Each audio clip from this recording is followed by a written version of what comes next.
So here in number 7, we read that we have a triangle that has the same area as a rhombus. So let's draw these two things. Sure, why not? So here I have a triangle, and the amount of space that that triangle takes up is the exact same amount of space as this rhombus. Okay, made out of the same piece of paper. The diagonals of the rhombus are 3 units and 8 units. So these areas are the same. Let's see, what do we know about this over here? We know we have a side of 12 and a side of 16. So, all right, let's do some stuff here. Let's make our math, do some math. We know that the area over here is 1/2 of 8 times 3. 1/2 of 8 times 3 is 12. So 12 is the area of this triangle.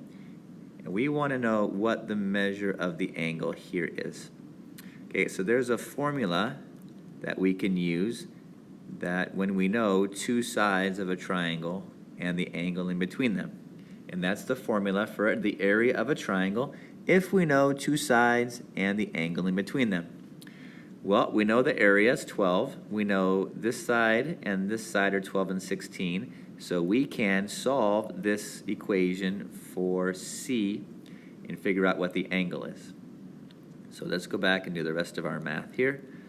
1/2 of 12 times 16 times the sine of angle C. So I have lots of things that I can multiply together. 1/2 times 12 times 16 is 96 times the sine of C. So I can divide both sides by 96, solving this equation for angle C. Sine of C equals 12 divided by 96 is 0.125. And then the last step is to get rid of the sine. And we get rid of sine by taking its inverse.